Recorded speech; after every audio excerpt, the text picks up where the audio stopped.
Assalamualaikum warahmatullahi wabarakatuh. Di masa pandemi COVID-19 ini, tidak ada rasanya untuk surut terus belajar membaca Al-Quran. Sebaliknya, kita tetap semangat belajar membaca dan menulis Al-Quran. Sahabat milenial yang kami hormati, di sini saya akan menjelaskan cara mudah memahami sebuah buku. Kebetulan buku yang saya bawa adalah Panduan Baca Tulis Al-Quran atau Panduan BTQ. Yang pertama, untuk memahami sebuah buku, kita harus melihat daftar isinya. Daftar isi itu mencakup pokok-pokok bahasan yang ada dalam sebuah buku. Nah, di dalam buku Panduan Baca Tulis Al-Quran ini, daftar isinya itu mencantumkan tentang pelajaran pertama, surah Al-Lahab. Pelajaran kedua, hukum bacaan qalqalah. Pelajaran ketiga, surah Al-Qadar. Pelajaran keempat, surah Al-Bayyinah. Pelajaran kelima, hukum bacaan lam dan ra. Pelajaran 6, surah Al-Fil. Pelajaran 7, surah An-Nasr. Pelajaran 8, hukum mad dan pembagiannya.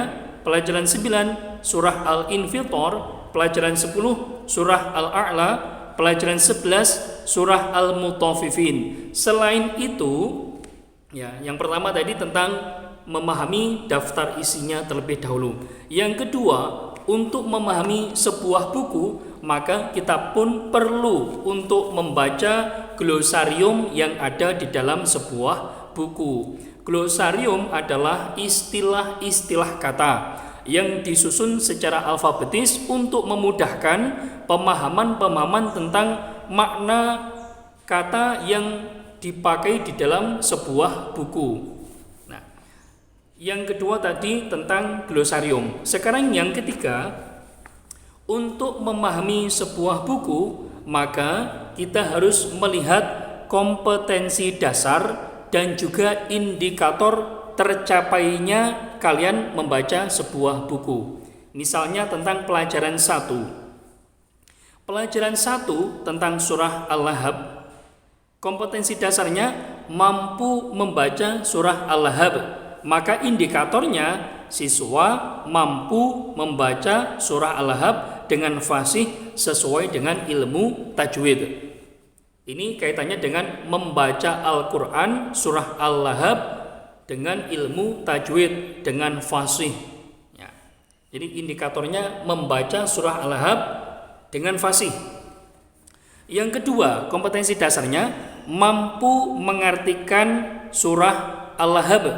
Maka indikator tercapainya adalah siswa dapat mengartikan surah Al-Lahab dengan benar.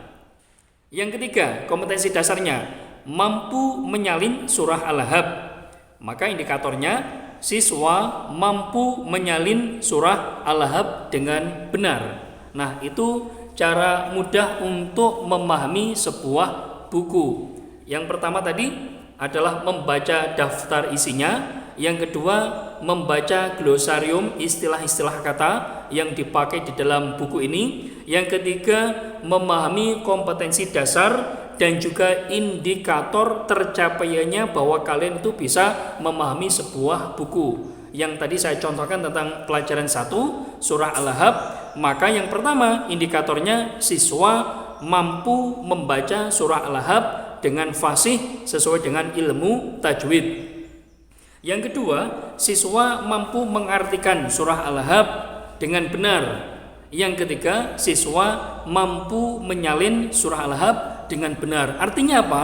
Bahwa di dalam pelajaran 1 ada 3 tugas yang harus dikerjakan oleh siswa dalam memahami sebuah buku. Yang pertama, membaca surah Al-Lahab dengan benar. Yang kedua, mengartikan, jadi menerjemahkan.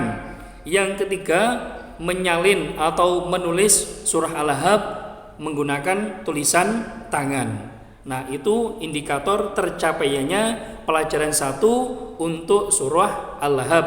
Begitu pula dengan pelajaran-pelajaran 2, 3 sampai pelajaran ke-11 yang sudah saya sebutkan di awal tadi.